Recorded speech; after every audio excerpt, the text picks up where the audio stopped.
It is now my pleasure to introduce Mr. Brian Gallagher, President and CEO of United Way Worldwide. Thank you for being here, sir. Thank you, Chairman Lewis, Chairman McDermott, Ranking Members Bustani and Linder, and members of the subcommittees. Thank you for providing me with the opportunity to testify at today's hearing. United Way is the nation's largest privately funded charity. We raise about $4 billion each year. 95% of our revenue comes from private sources. We are also the largest non-government funder of human services in the country. Local United Ways across the country provide support for all manner of basic need programs, including food banks such as those operated by my fellow witnesses here at this hearing.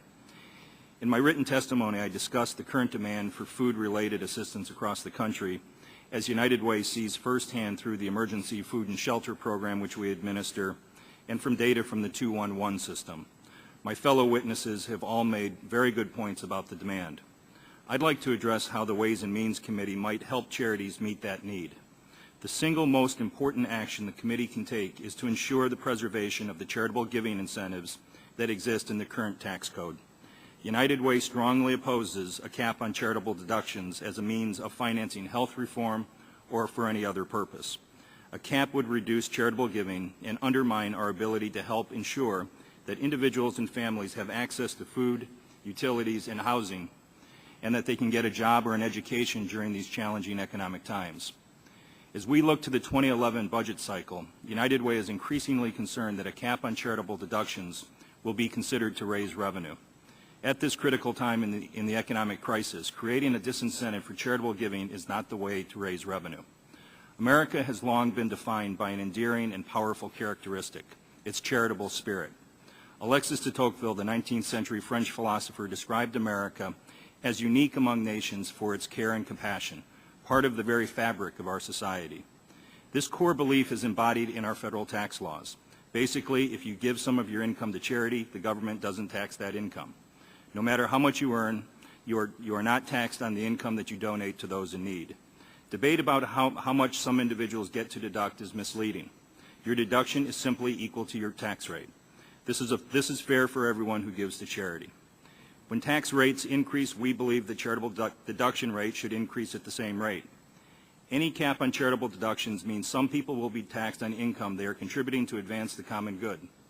Disconnecting the charitable deduction from the tax rate is a step toward abandoning who we are as a nation, one that lifts up and supports those in need.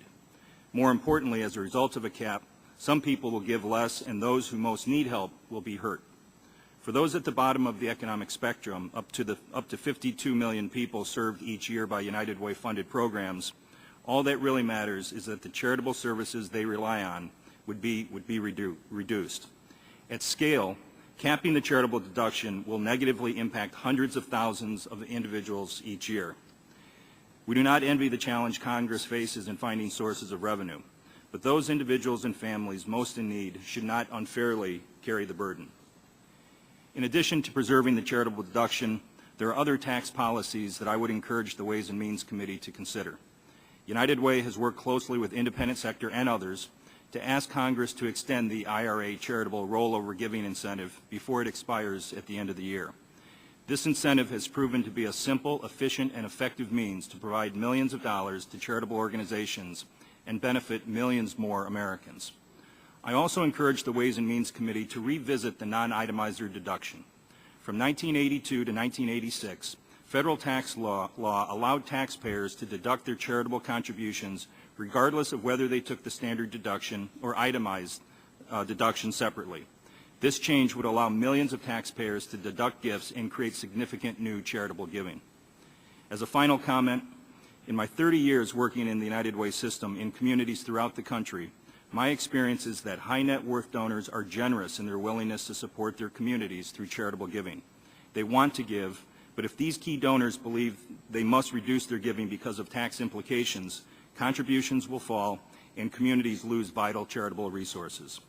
I hope Congress will recognize that it is in our best interest that the nonprofit sector be in a position to perform the role our society has come to expect and we are increasingly required to play. Thank you very much.